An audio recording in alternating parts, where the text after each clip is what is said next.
What's up, guys? Orcus here, and today we got another video. Today we're going to be going over the Gateway Race, St. Louis Worldwide Technology Raceway, whatever you want to call it. I call it Gateway because that's how I was introduced to it. Gateway, sure. You want to call it other ones, you can go ahead. But I would say either Gateway or St. Louis because Worldwide Technology Raceway is a little too many words. But anyway, we're going to be going over the Gateway Race. And, I might have a stronger opinion on this race compared to others, but I definitely think Darlington was a way better race than this. For some reason, I said it last week, but a lot of people didn't really care for the Darlington race.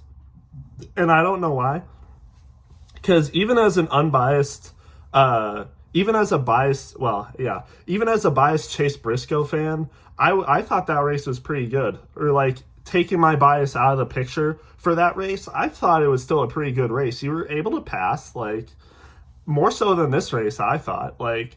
There was definitely not as much passing in this race as there was for the other races. I think that's for sure. I mean, you could definitely tell it was harder to pass. You definitely could. Once someone got the lead in first place, it didn't really seem like anyone could overtake him. The aero blocking and defense was a lot more prevalent, especially when Joey Logano was, up against people that were clearly faster than him. I think of Joey Logano versus Christopher Bell. Christopher Bell definitely looked like he had a better car and should have passed him. But Joey Logano, the defense, it seemed a lot more glaring than last week when Tyler Reddick was trying to catch Chase Briscoe, to be honest with you. I thought that battle was a lot more glaring when it comes to being able to pass. I don't know, but I really thought Christopher Bell should have been able to pass him there. And if he did, who knows? Christopher Bell might have gotten a top 5 today. I want to talk more about Christopher Bell later, but let's get to more of this race. So stage 1, Chase Briscoe. Let's talk about Chase Briscoe, because Chase Briscoe, even though he didn't win the race today, Chase Briscoe has been dominant. Right out the gate, wins Darlington, dominates, over 300 laps led, wins both stages. Won that race. I don't want to glaze him too much because this was Denny Hamlin's race. Chase Briscoe ended up finishing second on a 2-tire strategy, mind you. Finished this race on 2 tires because he was having some pit road troubles for some reason. The left front tire was having issues or something. I don't know why, but pit road was a little bit of a struggle today for Chase Briscoe and his crew, but still rallied to get a second place finish.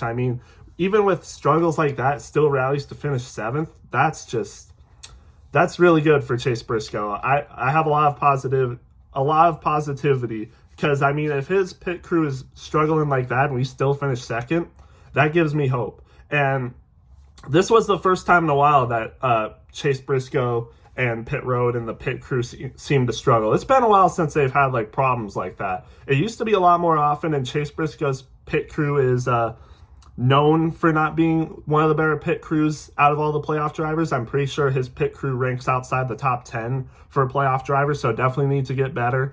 And this was definitely one of the reasons why they're not one of the best. But still, second place finish, really can't complain about it, especially since he won last week. I know he was trying to get the win. He's not letting his foot off the gas. He's still trying to get all the wins he can get. Even though he just won last week and is locked into the round of 12. Won a stage, was battling very hard with Kyle Larson, did not want to give up that lead, even though it looked like Kyle Larson might take it from him. He did not give that up. Was able to win the first stage, and then, the pit road troubles kind of started to happen. Didn't finish as well in stage 2, but again, comes back.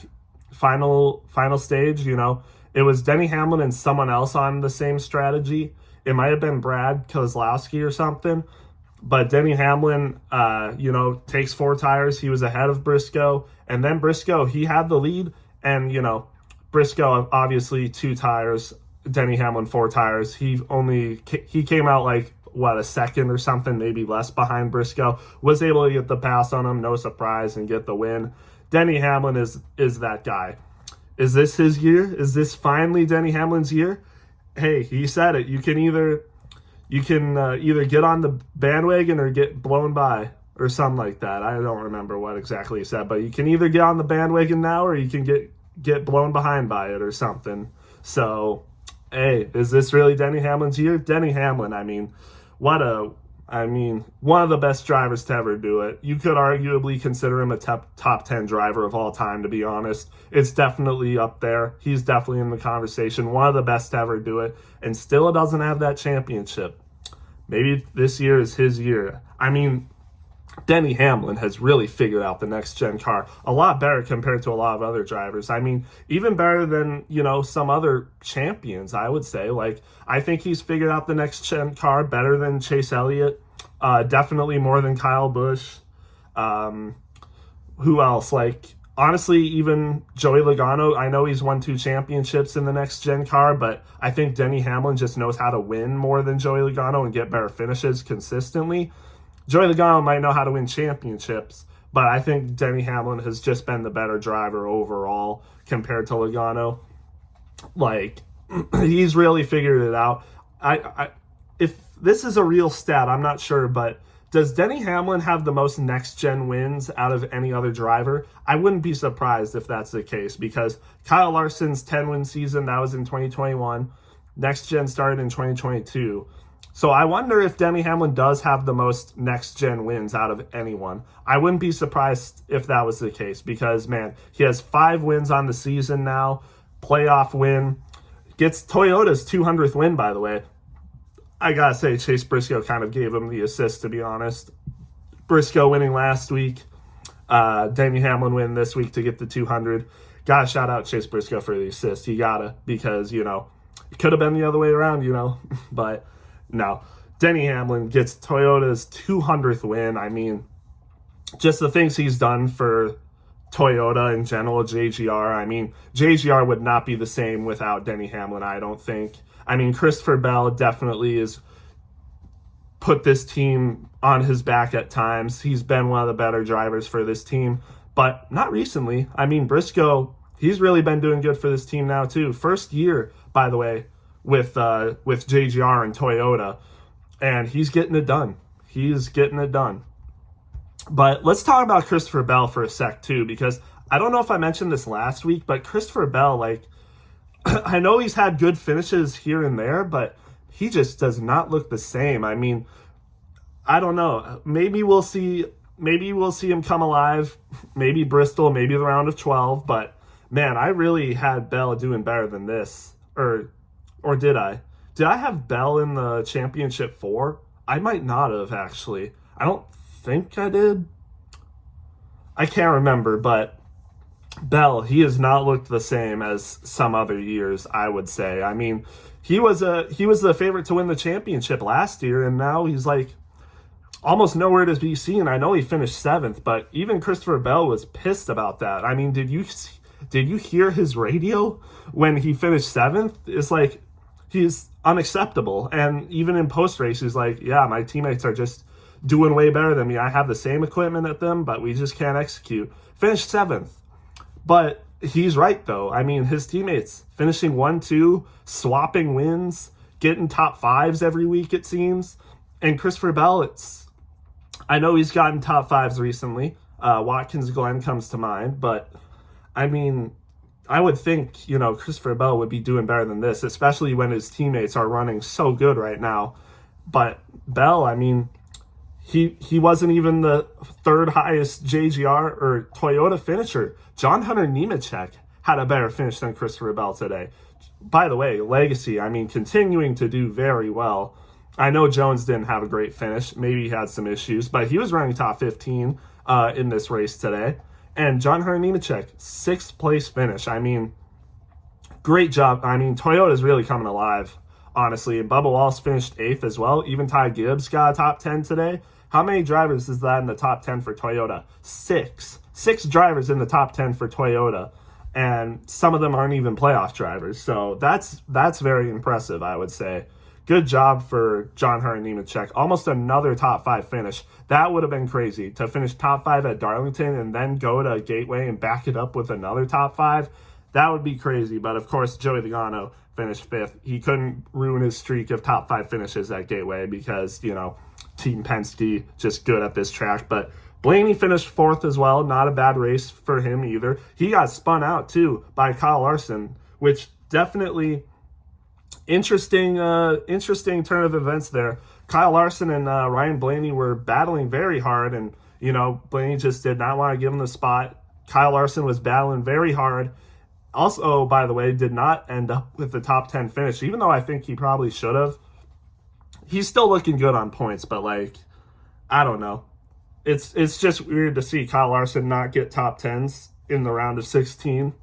But Ryan Blaney gets spun by Kyle Larson. Definitely was mad about it, I would imagine, but it was just an obvious mistake. I don't know what see, Kyle Larson is known to do stuff like this though.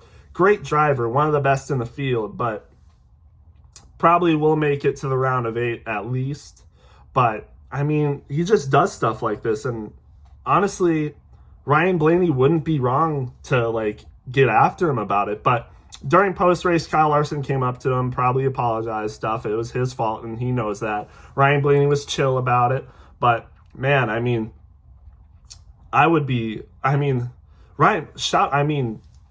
credit to Ryan Blaney. He'll get hot on the mic, but he doesn't retaliate. He will get hot on the mic, and he won't retaliate, and even after the fact, he won't be an a-hole about it. Of course he'll still be angry about it and wished it was different, but he's not going to be a complete a-hole to you, which honestly I respect. Some people have gotten on Blaney for not retaliating. It seems like this always happens to Blaney. He's so unlucky with stuff like this, always getting wronged.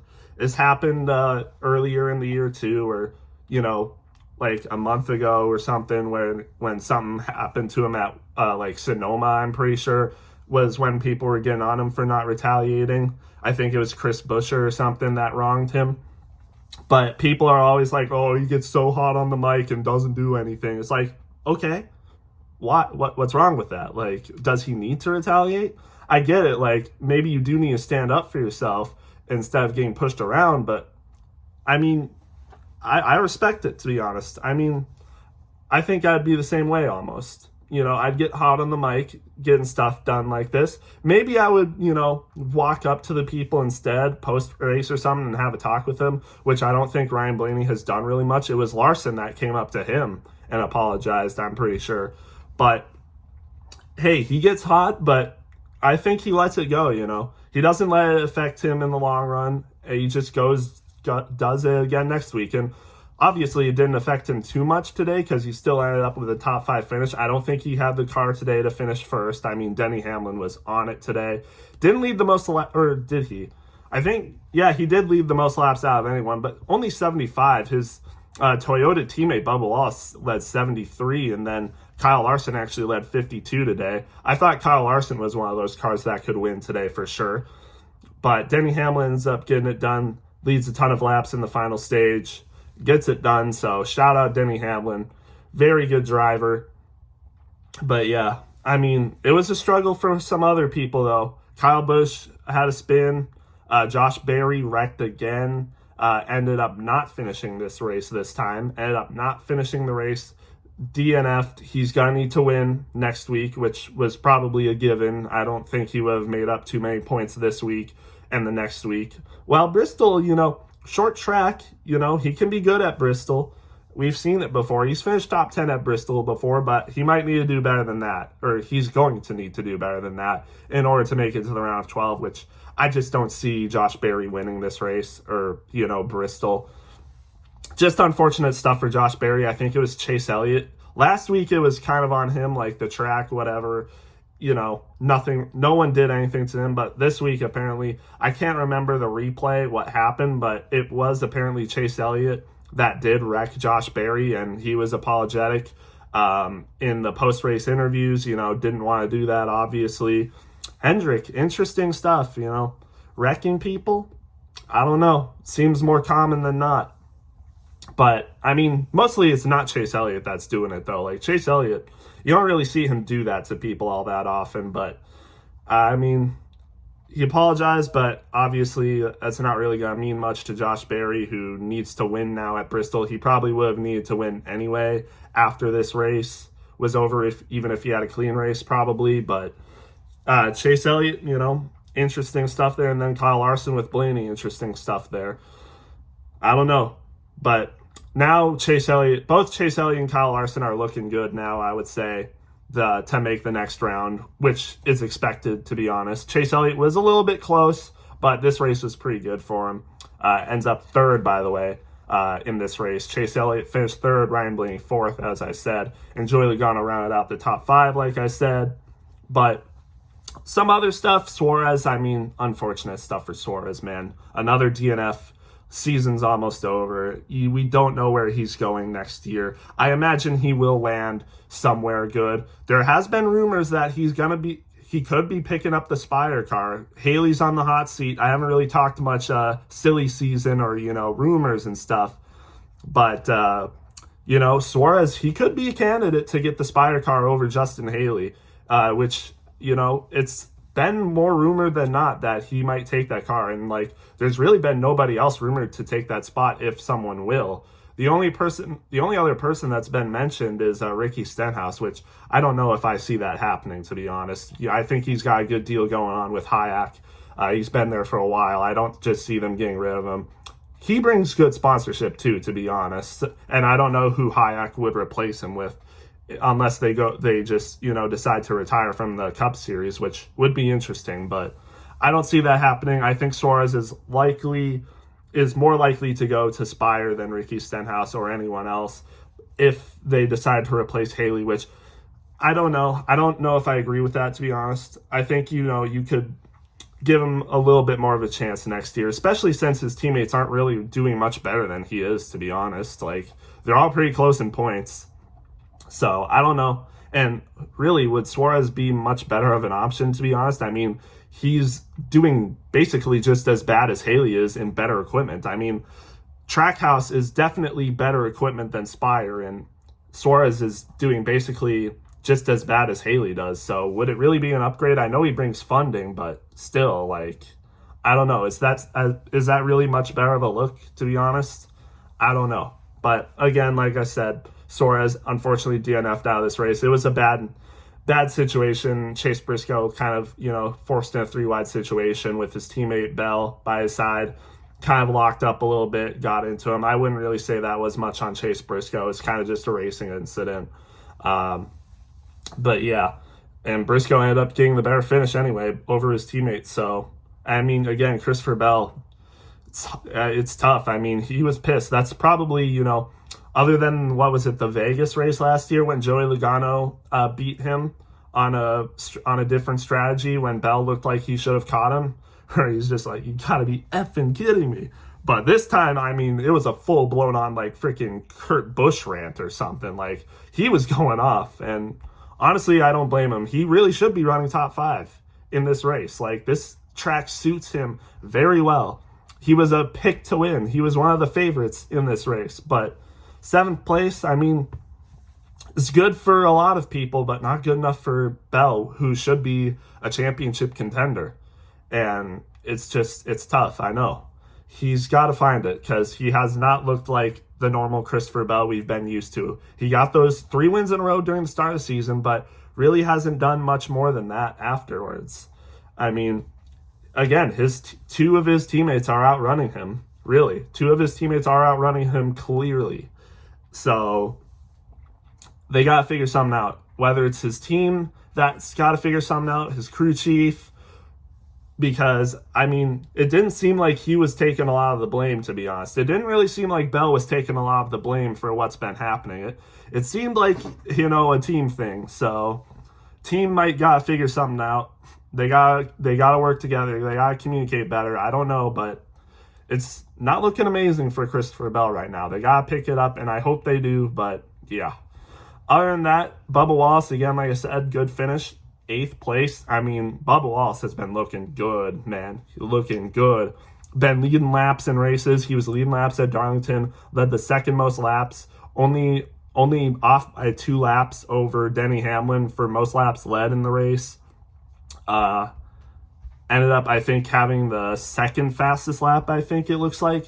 It looks like Denny Hamlin had the fastest lap, and then Briscoe and Bubba tied for a next fastest lap. Well, it looks like Larson actually had faster lap than both of them. But third fastest lap, though, 73 laps led. Was that a stage win for him? Yeah, won a stage. Like, Bubba Wallace, man. He's been doing good, and I'm pretty sure, if I'm not mistaken, he's out of drivers that haven't won a race in the round of 16, I think he has the second highest points or something, because it's Hamlin's won a race, Briscoe's won a race. There's another person that's higher than them. It might be like Ryan Blaney or Kyle Larson or something. And then it's Bubba Wallace. I think he's plus 50 right now, and he did not start that high for the race or to start the season. So he's been doing good. He's definitely a dark horse favorite. I mean, I picked Reddick to go to the round of 8, and Reddick's definitely been decent. He kind of slipped up towards the end here in this race, but he was running good today. But Bubba Wallace, I mean, he could arguably be a round of 8 threat. I picked him to go out in the round of 12, I believe, but he might make the round of 8 over his teammate Tyler Reddick. I wouldn't be surprised. So watch out for Bubba, man. He's been doing good. Chris Buescher, one of the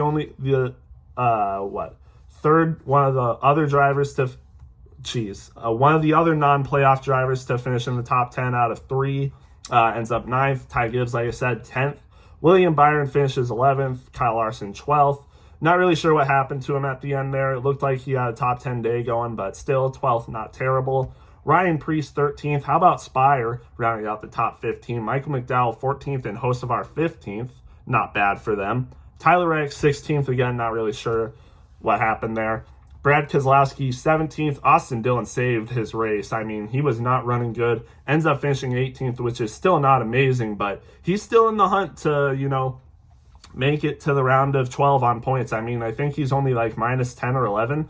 If someone has a bad day, if someone like Austin Cindric or even like Joey Logano has a bad day, Austin Dillon could take their spots. I'm going to look at the playoff standings afterwards, but hey, you never know. Finished ahead of Austin Cindric, who finished 19th. Weird, because Penske is normally good at Gateway. He won Gateway last year. He was running good. It wasn't a fluke. He was running top 5 all day, but just not his day today at 19th. Ricky Stenhouse 20th, Eric Jones 21st, Kyle Busch 22nd. No. Allmendinger 23rd, Ross Chastain, not a great day, 24th, and his teammate, fellow teammate in the playoffs, 25th, Alex Bowman. We got to talk about Alex Bowman, because what is going on? I know he was the 16th seed, but I really thought Alex Bowman was better than this. Like, 26th place? What are we doing? And I don't know. Like, maybe you could have excused last week his pit crew screwed him over, but would he really finish much better? I mean, he qualified bad, was running bad when other people could, run better. I don't know. Finishes 26th in this race. It's not looking good. He has to win next week. I mean, Alex Bowman out in the round of 16. Do we need to start having talks again about Alex Bowman? Do we need to start having talks about Alex Bowman? I don't know. Like, going out like this in the round of 16 when, finished outside the top 30 last week, finished outside the top 25 this week, I don't know. I would expect a better finish next week, but I don't think he's going to win. I don't know. I think Hendrick definitely has some questions to ask, because it's not like Alex Bowman is, he doesn't have, he doesn't have connections. Well, like Ally is a big sponsor for Alex Bowman, and who knows, if Alex Bowman left, maybe Ally would leave with him, and Ally brings really good money, sponsorship money, so I don't know, but I don't really think he has any relatives, not like Ty Gibbs with JGR. It's interesting to see. I just wonder if Alex Bowman has another season like this next year, we could be having some talks, really. Anyways, Cole Custer 27th, Haley 28th, Ware 29th, Gregson 30th, Herbst 31st, Dillon 32nd, Zane Smith 33rd. Ty Dillon got caught up in a wreck, brake issues, I think, 34th. Daniel Suarez, of course, caught up in that wreck, 35th, and Josh Berry 36th. Unfortunate. And Yeah, just unfortunate day for Josh Berry. One of the unluckiest playoff drivers, probably the unluckiest playoff driver so far. I mean, I really think he could have had probably a lot better finishes than what he's gotten.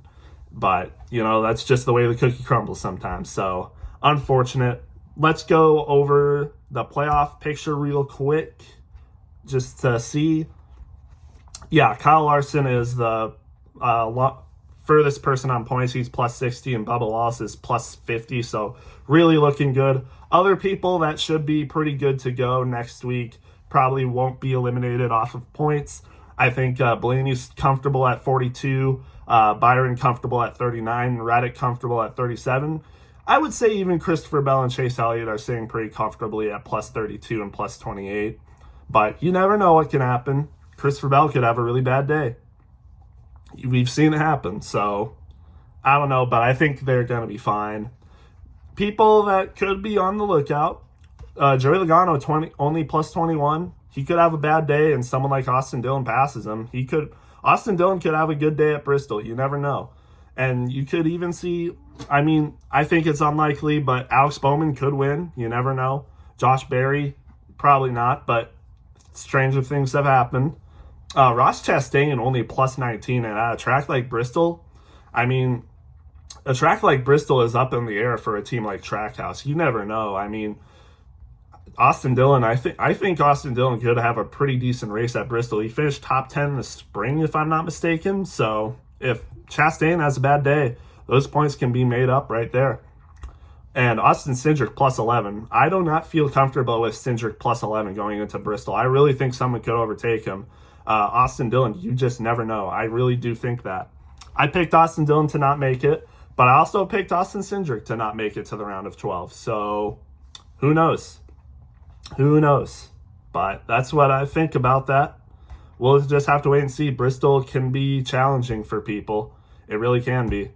So, again, that's the Gateway race. Again, I didn't think it was amazing by any means, but it wasn't a terrible race. I would give it like a B- or something, maybe a C+.